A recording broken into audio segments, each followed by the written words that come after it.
আজ থাকছে 6 কেজি মাংসের বারবিকিউ। তার জন্য নিয়ে নিতে হবে আদা আর রসুন বাটা, পরিমাণ মতো লবণ আপনারা আপনাদের স্বাদ মতো দিয়ে দিবেন। 2 প্যাকেট বারবিকিউ মশলা,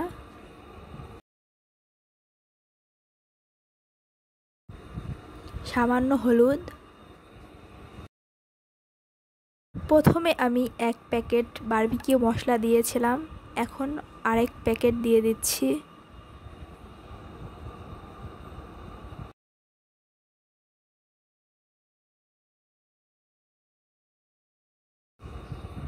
বারবিকিউ সস,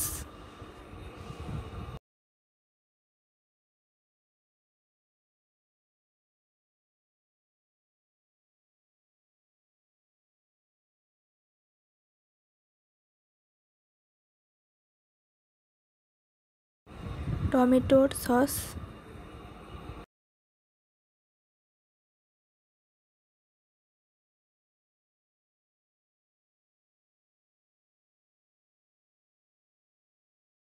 সব মশলা দেওয়া হয়ে গেলে মাংসের সঙ্গে খুব ভালো করে মাখিয়ে নিতে হবে।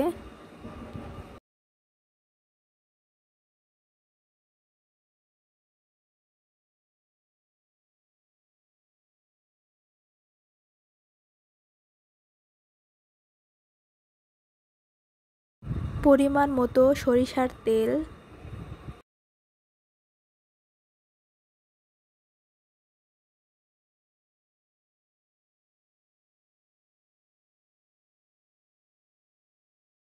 এমনভাবে মেশাতে হবে যাতে সব মাংসের সঙ্গে মশলাগুলো খুব ভালো করে মিশে যায়। ভালো করে মাখা হয়ে গেলে এটাকে 2 ঘন্টার জন্য রেস্টে রেখে দিতে পারেন। যেহেতু আমার কাছে সময় ছিল না, তার জন্য আমি এটাকে রেস্টে রাখতে পারিনি। তো দেখুন, আমাদের খুব ভালো করে মাখা হয়ে গেছে। এবার আমরা এটাকে কয়লার আগুনে পুড়িয়ে নেব।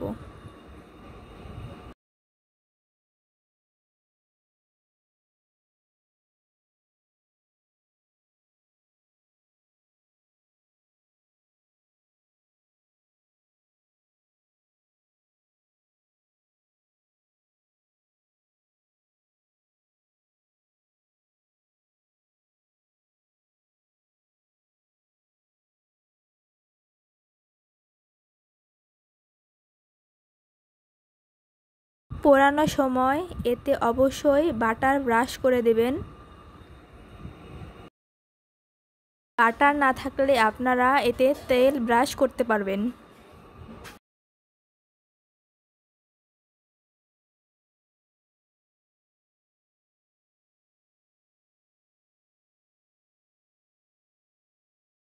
প্রথমবার আমরা যেগুলো পোড়াতে দিয়েছিলাম সেগুলো খুব ভালো করে হয়ে গেছে। এবার আমরা তুলে নিচ্ছি।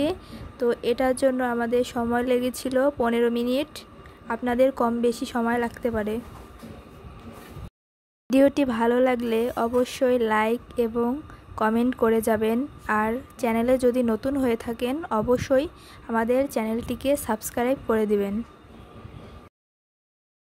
এইদিকে আমরা দ্বিতীয়বার যেগুলো দিয়েছিলাম সেগুলো খুব ভালো করে পোড়ানো হয়ে গেছে। আমরা তুলে নিচ্ছি। এটাকে আপনারা বাটার নান অথবা রায়তার সঙ্গে সার্ভ করতে পারেন, খেতে দুর্দান্ত লাগে। আমাদেরটাও দুর্দান্ত স্বাদ হয়েছিল। আপনারা এইভাবে বানিয়ে খাবেন, অনেক ভালো লাগবে। ধন্যবাদ সবাইকে।